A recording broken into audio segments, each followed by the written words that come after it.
have physical class at language lab. That's right. Yes, I like physical class. Wait, what? Physical class? I don't really like physical class. Why I need to go language lab while we are in 21st century that use more technology than traditional way?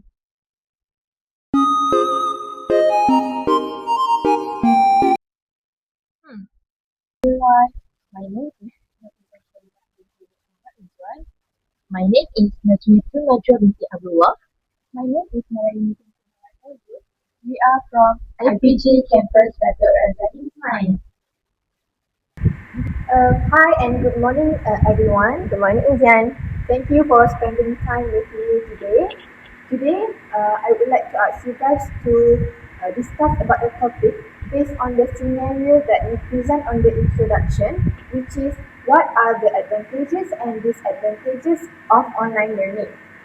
So basically, education has changed significantly over past few years because traditionally students learn in classroom through physical learning. However, um, the technological advancement and also due to COVID-19 pandemic, online learning has become a common method of education in a worldwide, especially in our country, Malaysia. I guess before we begin discussing the advantages and disadvantages, let us first define several important terms in our topic.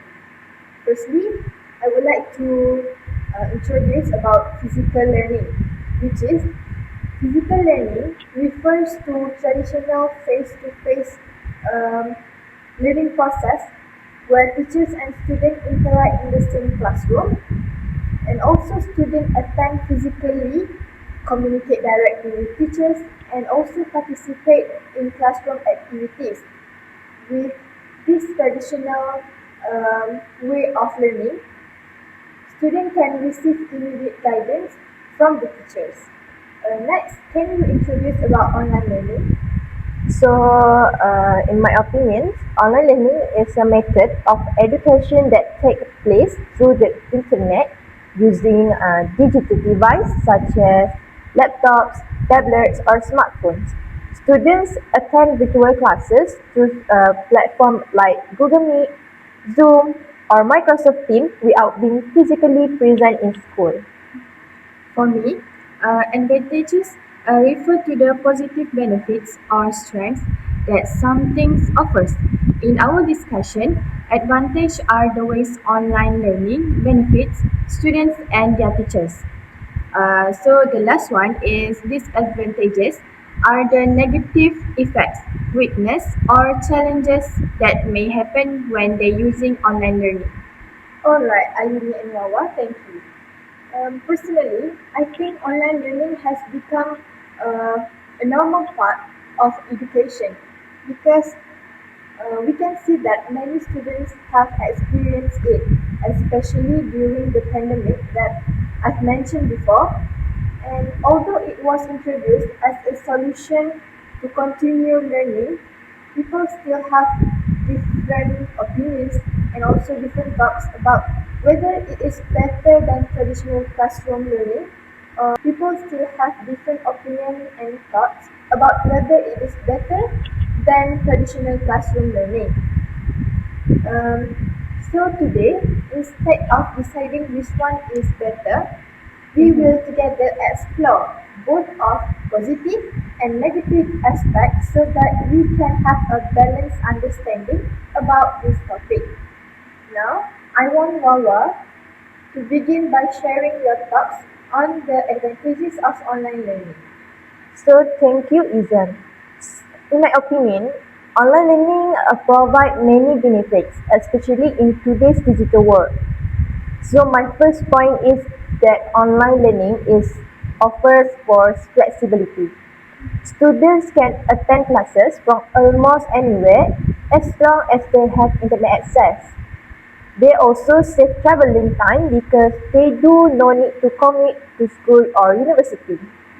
For example, students who live far from campus can continue their studies without spending money and time on transportation. Oh, I understand that, Wawa. Um, I agree that flexibility is one of the biggest advantages of online learning because, as you know, students are no longer limited to location, which means education becomes more accessible because they can access to um, digital learning wherever they are. I agree with you, Wawa. Flexibility is definitely one of the biggest advantage for online learning. I would also like to add the online learning allows students to manage their own schedules more effectively than a physical class. They can organize their study time according to their personal routines, especially when recorded lectures are available to look many times. Exactly, Ayuni. My second point is that online learning encourages students to become more independent learners.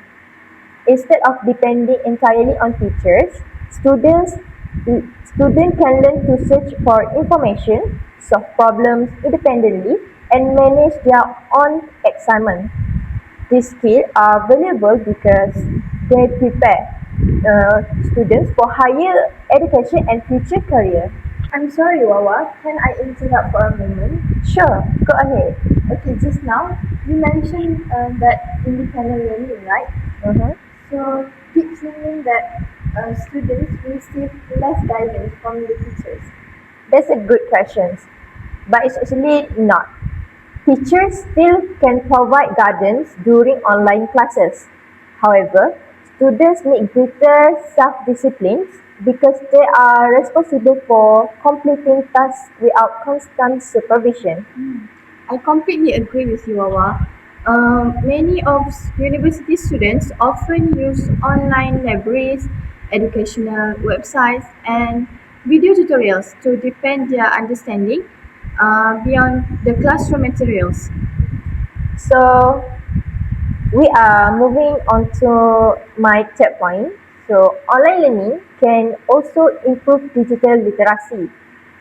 Uh, Students become familiar with educational technology such as learning management system, presentation software, collaborative documents, and online communication tools.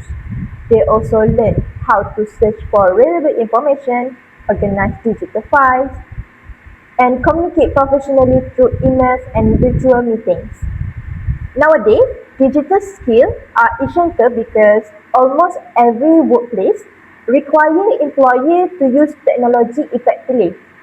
So, by using these digital tools regularly, students become more confident and prepare for future careers.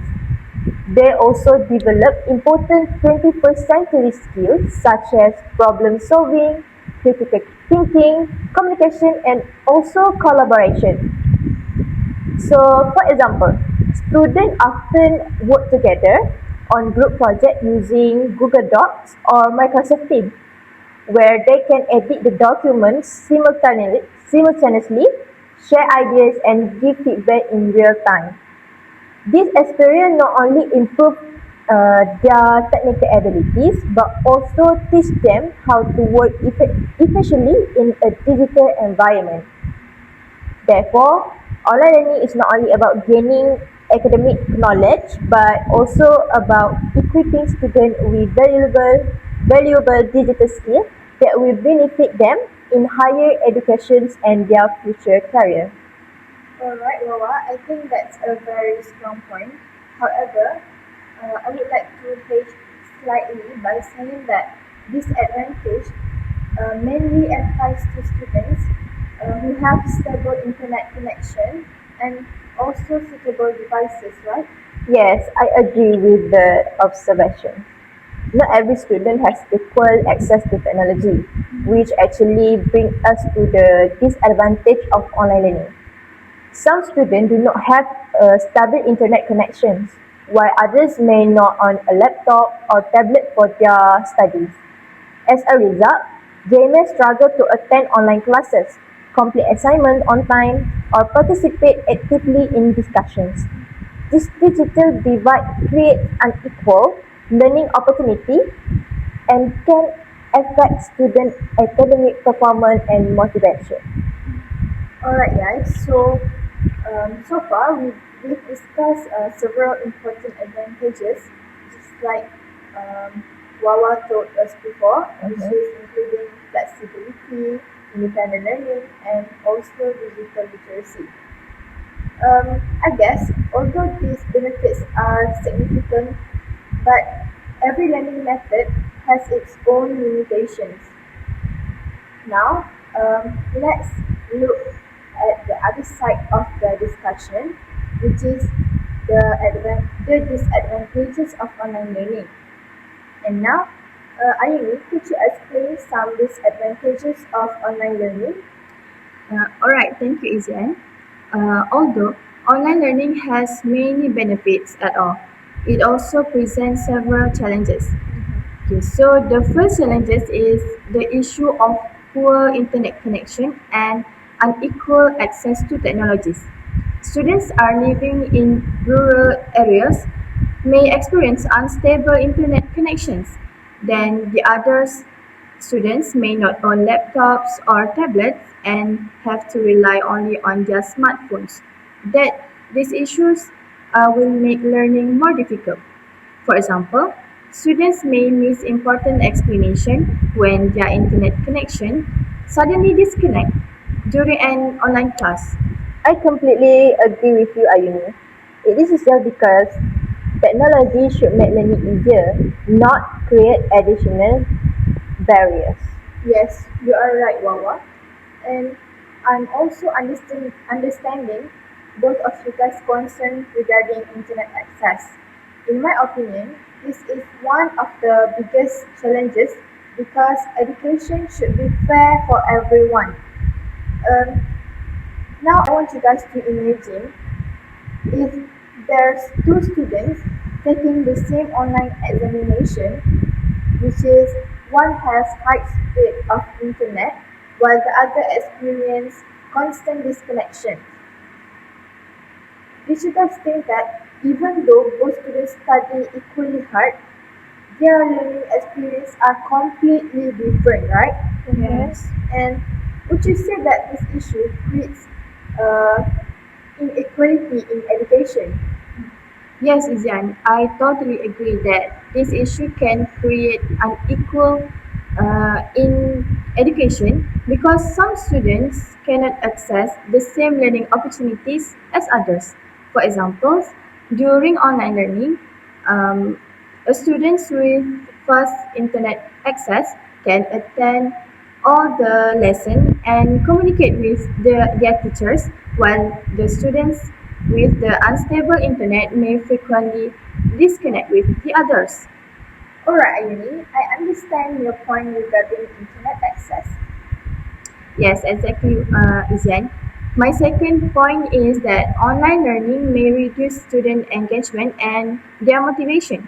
Without direct interaction, some students become distracted by social media, online games, or the others activities at home. Learning alone for a long hours can also reduce motivation and their concentration.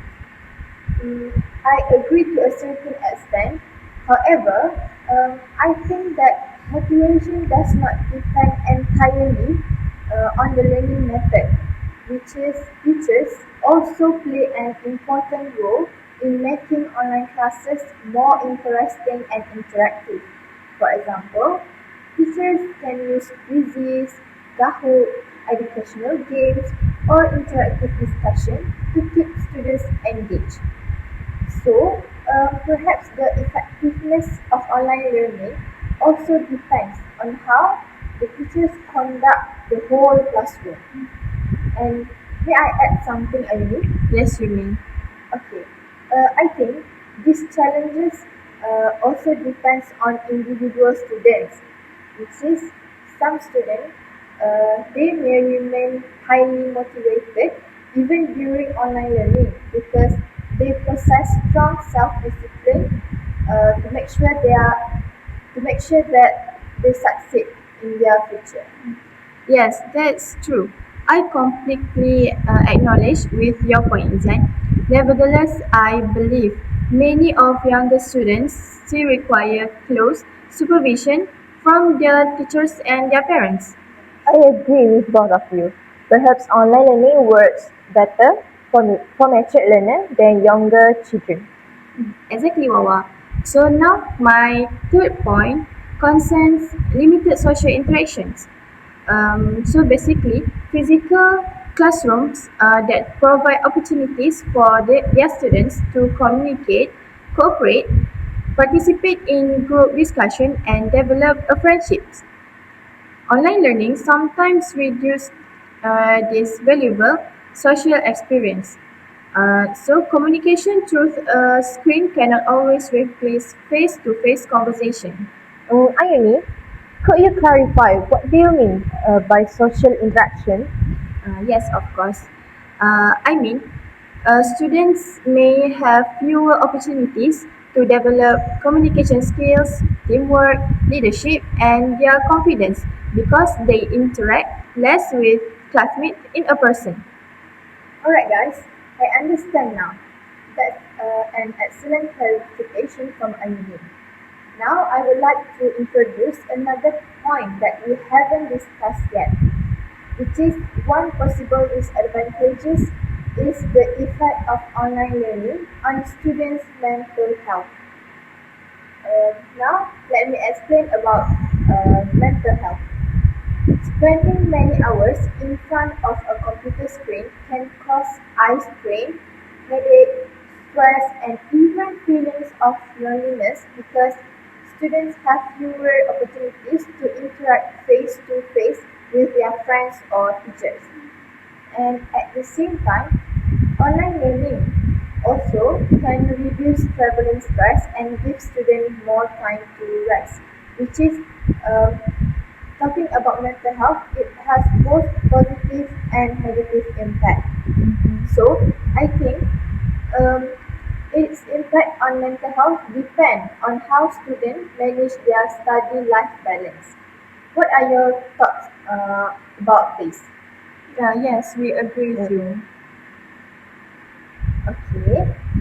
Now, we already discussed about advantages and disadvantages of online learning. Yes. Now, let's compare about physical learning and online learning. Personally, um, I think that I believe both methods have their own strength, which is physical learning offers immediate feedback, stronger classroom interaction with the teachers and students.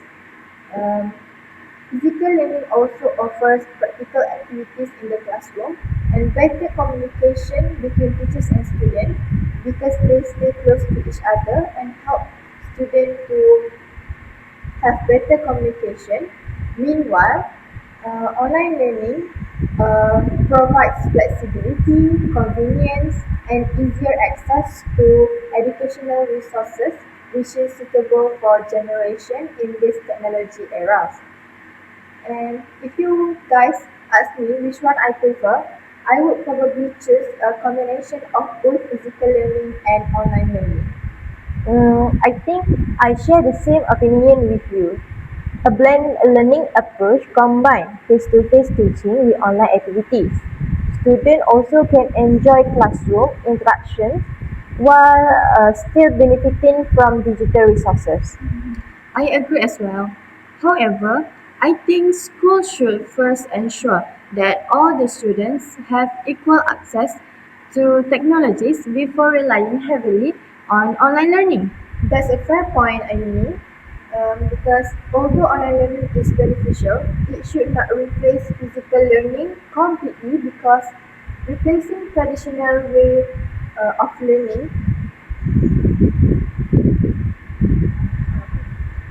That's a fair point, I mean, because although online learning is beneficial, it should not replace physical learning completely because replacing traditional learning completely with online learning offers benefits such as flexibility, accessibility, and also improve digital skills. However, it also can create challenges including reduced social interaction, unequal access to technology, and lower student motivation, and limited practical learning. For this reason, I think a combination of online and traditional learning is generally considered the most effective approach for supporting students' academic and personal development. So that's why I told you guys that both methods should complement each other. Okay, to summarize my point, online learning offers flexibility, promote independent learning, and improve digital literacy. This advantage helps students to become more responsible, adaptable, and better prepared for the demands of the modern world. However, students must also develop self-discipline, good time management, and strong motivation to benefit from this advantage. Without these qualities, it can be difficult to stay focused and complete tasks successfully. In my opinion, online learning should not completely replace traditional classroom learning. Instead, it should be used alongside face-to-face learning to create a balanced and effective learning experience. When used wisely, online learning can be a powerful tool that supports students' academic success and prepare them for the lifelong learning. So, what do you think, guys? I agree with you. I think online learning also has their disadvantages, including internet connectivity problems, lower students' motivation, and it will reduce social interactions. These challenges should be addressed so that all the students receive equal learning opportunities. Thank you, Ayumi. And before we end our discussion, I would like to summarize all our overall findings in our discussion. So, from today's discussion, I think the most effective solution is not to choose one method over the other, but to combine both physical learning and online learning through a blended learning approach, which is this allows students to enjoy face-to-face interaction while also benefiting from digital technology and flexible learning opportunities. Of course, different students have their own learning style, so schools and teachers especially should remain flexible and adapt their teaching methods to meet students' needs. Finally, we can conclude that online learning is neither entirely good nor entirely bad because it offers many valuable opportunities but also presents several challenges. In our opinion, we agree that the best educational approach is to balance online learning with traditional physical learning so students can enjoy the strength of both methods. By the way, thank you, Wawa and Ayuni, for sharing your thoughtful opinions. I have really enjoyed this discussion, and I hope everyone listening has gained a better understanding of the advantages and disadvantages of online learning. We hope our discussion has helped you understanding more about this topic. Have a great day. Thank you. Bye!